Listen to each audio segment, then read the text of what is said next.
নমস্কাৰ নতুনটা ভিডিঅ'লৈ আপোনালোকক পুনৰ স্বাগতম জনাইছো হাই সেকেন্ডাৰী পাছ কৰা ছাত্ৰ ছাত্ৰীসকলৰ বাবে ভাল খবৰ বিএসএফ হেড কনষ্টেবল ৰিক্ৰুটমেন্টৰ বাবে যদি আপোনালোকে আবেদন কৰিব খোজে তেনেহলে আপোনালোকে হাই সেকেন্ডাৰী পাছ কৰি আবেদন কৰিব পাৰিব এপ্লাই লাষ্ট ডেট হৈছে 8 জুলাই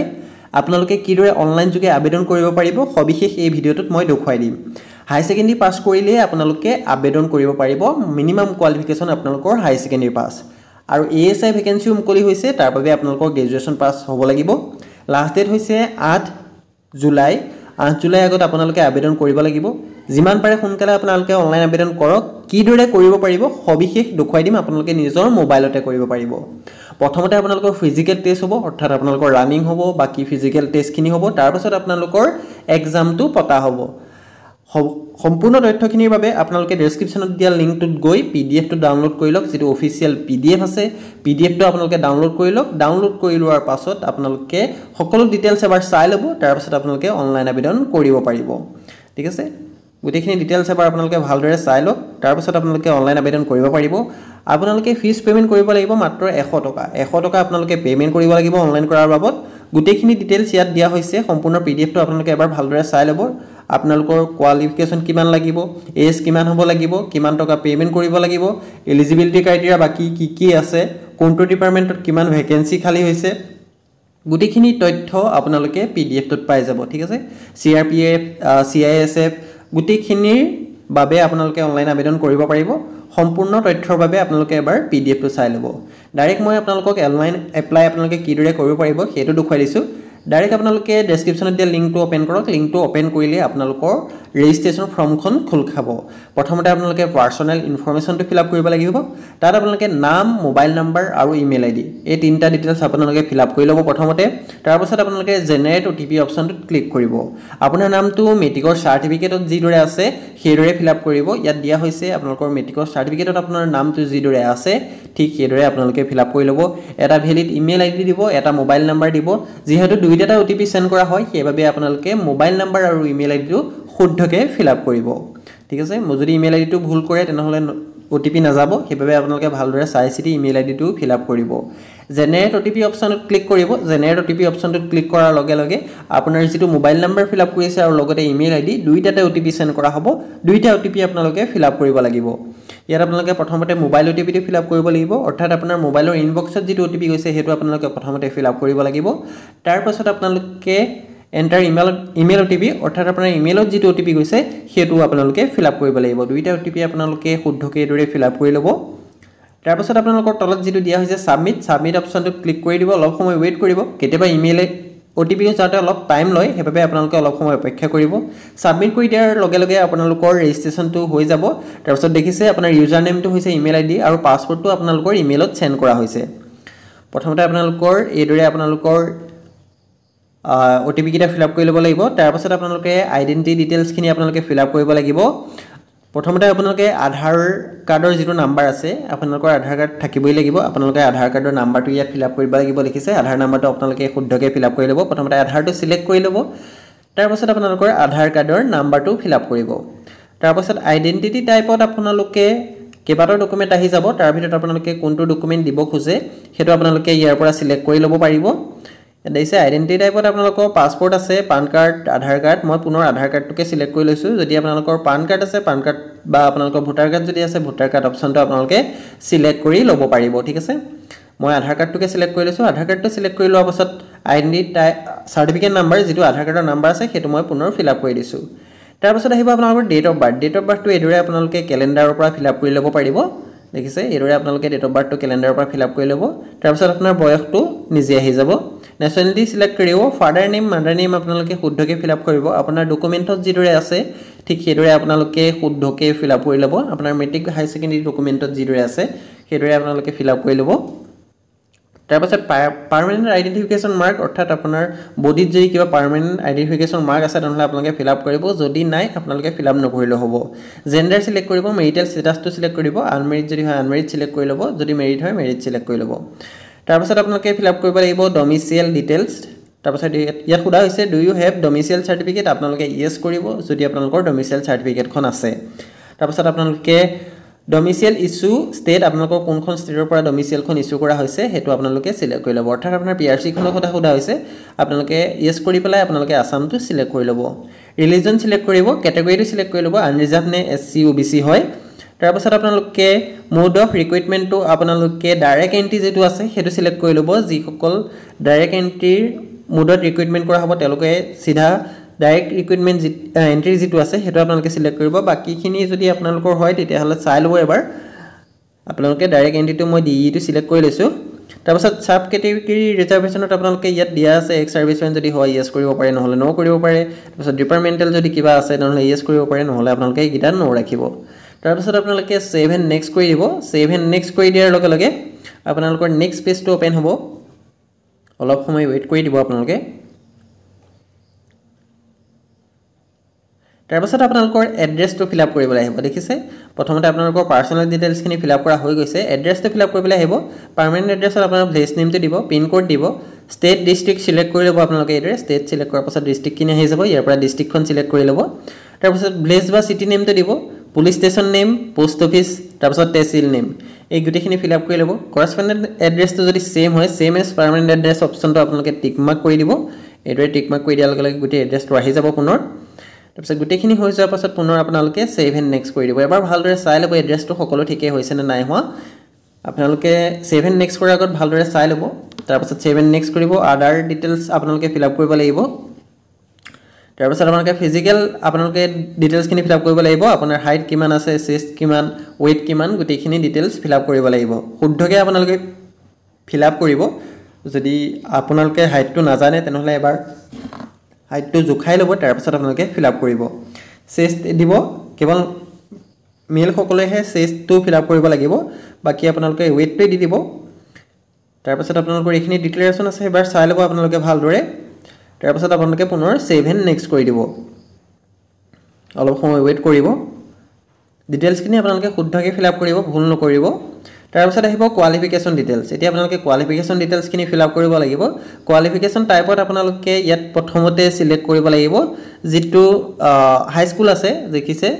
SSC / আপোনালোকৰ মেট্ৰিক তাৰ পাছত আপোনালোকৰ যেটো হাই স্কুল আছে হেতু আপোনালোকে সিলেক্ট কৰি ল'ব লাগিব প্ৰথমতে মেট্ৰিকৰ ডিটেইলছখিনি ফিল আপ কৰি ল'ব লাগিব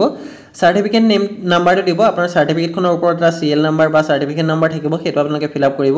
কোন চনত পাস কৰিছে হেতু দিব ষ্টেটটো দিব তাৰ পাছত আপোনালোকে বোৰ্ড / ইউনিভাৰ্সিটিটো আছে যেটো আছে আপোনালোকৰ যদি সেৱা অপচনটো নাই তেনেহলে আপোনালোকে ষ্টেট বোৰ্ড অপচনটো বা আদাৰ বোৰ্ড অপচনটো আপোনালোকে সিলেক্ট কৰি ল'ব পাৰে ঠিক আছে মই ইয়াত আপোনালোকৰ ষ্টেট বোৰ্ডটোকে সিলেক্ট কৰি লৈছো এদৰে প্ৰথমতে আপোনালোকে মেট্ৰিকৰ ডিটেইলছটো ফিল আপ কৰি ল'ব তাৰ পাছত আপোনালোকে এড কৰিব লাগিব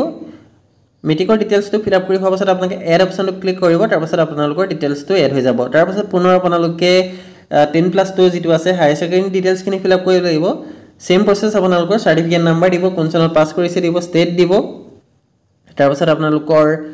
যেটো বোৰ্ড বা ইউনিভাৰ্সিটি আছে হেতু আপোনালোকে সিলেক্ট কৰি ল'ব ঠিক আছে আপোনালোকে ষ্টেট বোৰ্ড দিব পাৰে যদি CBSE পা কৰিছে CBSE টো দিব পাৰে যদি আপোনালোকে আদাৰ বোৰ্ডটো সিলেক্ট কৰে তেনেহলে আপোনালোকৰ কোনো ধৰণৰ ভুল নহয় তাৰ পাছত এড কৰি দিব এড কৰি দিয়াৰ লগে লগে আপোনালোকৰ মেট্ৰিক আৰু হাই সেকেন্ডাৰী কোৱালিফিকেশনৰ ডিটেইলছখিনি ইয়াত এড হৈ যাব দেখিছে আপোনালোকে তলত যদি কিবা ভুল হৈ গৈছে পেন্সিল অপচনত ক্লিক কৰি আপোনালোকে এডিট কৰিব পাৰে বা আপোনালোকে ডিলিট কৰি পুনৰ আপোনালোকে ৰিফিল কৰিব পাৰিব ঠিক আছে কোৱালিফিকেশন ডিটেইলছখিনি ফিল আপ কৰি হৈ যোৱাৰ পাছত পুনৰ আপোনালোকে নেক্সট অপচনটো ক্লিক কৰিব ওয়াৰ্ক এক্সপেৰিয়েন্স তো দিব লাগিছে যদি কিবা এক্সপেৰিয়েন্স আছে ইয়েস কৰি আপোনালোকে ফিল আপ কৰিব পাৰে যদি নাই তেনেহলে আপোনালোকে নো ৰাখিব ঠিক আছে নো যদি আপোনালোকৰ কোনো ধৰণৰ ওয়াৰ্ক এক্সপেৰিয়েন্স নাই তেনেহলে আপোনালোকে নো ৰাখিব তাৰ পাছত নেক্সট কৰি দিব তাৰ পাছত আপোনালোকে ডকুমেন্ট আপলোড কৰিব লাগিব ফটো সিগনেচাৰ মেট্ৰিকৰ সাৰ্টিফিকেট আৰু হাই সেকেন্ডাৰী সাৰ্টিফিকেট আপোনালোকে আপলোড কৰিব লাগিব ফটো সাইজটো দিয়া হৈছে 30 to 100 KB ভিতৰত হ'ব লাগিব সিগনেচাৰ সাইজটো হ'ব লাগিব 20 to 50 KB ভিতৰত আৰু বাকি ডকুমেন্টখিনি সাইজ হ'ব লাগিব 30 to 100 KB ভিতৰত দেখিছে আপলোড অপচনটো ক্লিক কৰি এদৰে আপোনালোকে JPG ফৰমেটত আপলোড কৰি ল'ব পাৰিব ঠিক আছে এদৰে আপোনালোকে ডকুমেন্টখিনি আপলোড কৰি ল'ব ডকুমেন্টখিনি আপোনালোকে ৰিনেম কৰি ল'ব আৰু আপোনালোকে সাইজটো মিলাই ল'ব তাৰপিছত ডিক্লেৰেচনটো টিক মাৰ্ক দি সেভ এন্ড নেক্সট কৰি দিব সেভ এন্ড নেক্সট কৰি দিয়াৰ পাছত অলপ সময় ওয়েট কৰিব আপোনালোকে লোডিং হৈ আছে দেখিছে যেটো সাইটটো অলপ স্লো চলি আছে কিভাবে আপোনালোকে অলপ সময় ওয়েট কৰিব ওয়েট কৰাৰ পাছত আপোনালোকৰ নেক্সট স্টেপটো খোল খাব ডকুমেন্টখিনি আপোনালোকে শুদ্ধকৈ আপলোড কৰিব আপোনালোকে মোবাইলতে ফটো মাৰি পেলাই আপলোড কৰিব পাৰিব খালি কোৱালিটিটো ভাল আহিছে না হেতু এবাৰ চাই ল'ব যদি কোৱালিটি বেয়া আহে তেনেহলে আপোনালোকৰ ৰিজেক্ট হৈ যাব পাৰে ফৰ্মখন কিভাবে আপোনালোকে ভালদৰে আপলোড কৰিব তাৰপিছত দেখিছে মোৰ প্ৰফাইলটো কমপ্লিট হৈ গৈছে 100% মোৰ প্ৰফাইলটো কমপ্লিট হৈ গৈছে এইদৰে আপোনালোকৰ দেখুৱাব কমপ্লিট 100% দেখুৱাব তাৰপিছত এপ্লাই নিউ এডভাৰটাইজমেন্ট অপচনটো দেখিছে আপোনালোকে তাত ক্লিক কৰিব তাত ক্লিক কৰাৰ লগে লগে আপোনালোকৰ নিউ এডভাৰটাইজমেন্ট যিমানখিনি আহিছে আপোনালোকৰ গোটেইখিনি ইয়াত শো কৰিব তললে আপোনালোকে স্ক্ৰল কৰিব এবাৰ ৰেজিষ্ট্ৰেচন কৰি ৰাখিলে পাছত আপোনালোকৰ যদি কোনো ধৰণৰ BSF ৰ ৰিক্ৰুইটমেন্ট আহে তেনেহলে আপোনালোকে লগইন কৰি ডাইৰেক্ট লগইন কৰি আবেদন কৰিব পাৰিব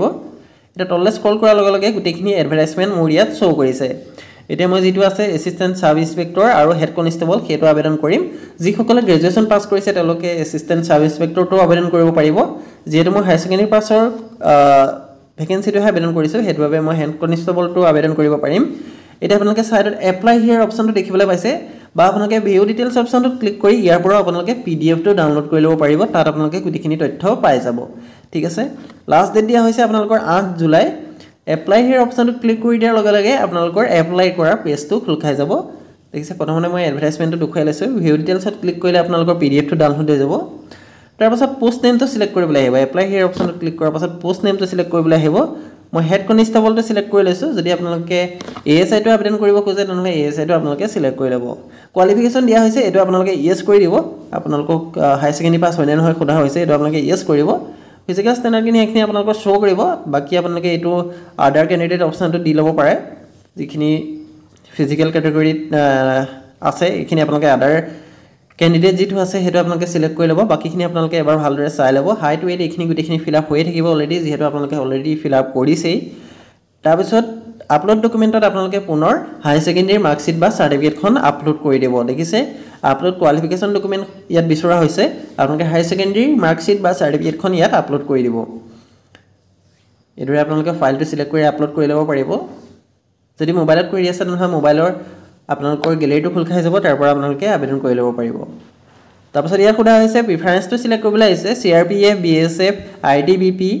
CISF তাৰপিছত SSB আসাম ৰাইফলছ আপোনালোকে কোনটো 1 নম্বৰত দিব খোজে কোনটো 2 নম্বৰত দিব খোজে হেতু আপোনালোকৰ ইয়াত সিলেক্ট কৰিবলৈ আহিছে আপোনালোকে প্ৰিফাৰেন্সখিনি ভালদৰে সিলেক্ট কৰি ল'ব আপোনালোকৰ নিজৰ মতে আপোনালোকে সিলেক্ট কৰি ল'ব প্ৰিফাৰেন্সখিনি মই প্ৰথমতে CRPF দিছো তাৰপিছত CISF তাৰপিছত এদৰে মই সিলেক্ট কৰি লৈছো আপোনালোকে নিজৰ মতে আপোনালোকে এইখিনি সিলেক্ট কৰি ল'ব আপোনালোকে গুটেকিটা প্ৰিফাৰেন্স দিব লাগিব 3 নম্বৰত মই BSF টো সিলেক্ট কৰিছো তাৰ পাছত আপোনালোকে ITBP সিলেক্ট কৰিছো তাৰ পৰা SSB তাৰ পাছত আসাম ৰাইফলছ টো মই শেষত সিলেক্ট কৰিছো ঠিক আছে এদৰে আপোনালোকে আপোনালোকৰ ডকুমেন্টখিনি আপোনালোকৰ প্ৰিফাৰেন্সখিনি সিলেক্ট কৰি ল'ব শুদ্ধকে প্ৰিফাৰেন্সখিনি সিলেক্ট কৰি হোৱাৰ পাছত সেভ এণ্ড নেক্সট অপচনটো ক্লিক কৰি দিব সেভ এণ্ড নেক্সট অপচনটো ক্লিক কৰাৰ পাছত অলপ সময় আপোনালোকে ওয়েট কৰিব এবাৰ আপোনালোকে চাই ল'ব সকলো ঠিকে আছে নে নাই সকলো ডিটেইলছ ভালদৰে আপলোড শুদ্ধকে আপলোড কৰা হৈছে নে নাই এবাৰ আপোনালোকে চেক কৰি ল'ব তাৰ পাছত আপোনালোকে পুনৰ সেভ এণ্ড নেক্সট কৰি দিব সেভ এণ্ড নেক্সট কৰি দিয়াৰ পাছত সম্পূৰ্ণ ফৰ্মখন আপোনালোকৰ প্ৰিভিউ কৰিবলৈ আহিব ঠিক আছে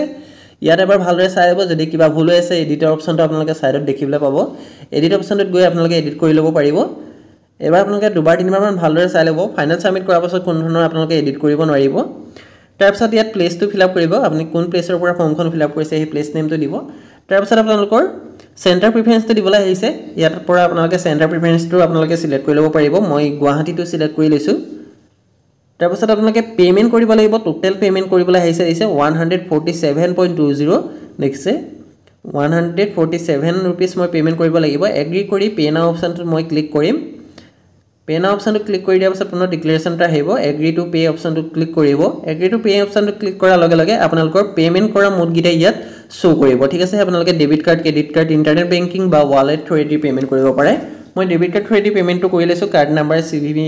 তাৰ পাছত আপোনালোকৰ expiry date month হেখিনি fill up কৰি হোৱাৰ পাছত পেমেন্টটো কৰি দিয়াৰ লগে লগে এইদৰে থ্যাংক ইউ বুলি আপোনালোকৰ শো কৰিব পেমেন্ট ইজ সাকসেসফুল বুলি শো কৰিব প্ৰিন্ট অপচনটো সাইডত আপোনালোকে PDF অপচনটো ক্লিক কৰি দিয়াৰ লগে লগে আপোনাৰ যিখন এপ্লিকেশন ফৰ্ম আছে সেইখন আপোনালোকৰ ইয়াত শো কৰিব সাইডত আপোনালোকে ডাউনলোড ডকুমেন্ট বা প্ৰিন্ট অপচনটো পাব প্ৰিন্ট অপচনটো ক্লিক কৰি আপোনালোকে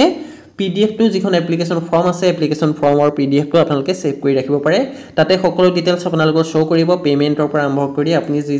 ডিটেইলছ ফিল আপ কৰিছিলে গুটেখিনি শো কৰিব এদৰে অতি সহজতে আপোনালোকে BSF ৰিক্ৰুইটমেন্টৰ বাবে অনলাইন আবেদন কৰিব পাৰিব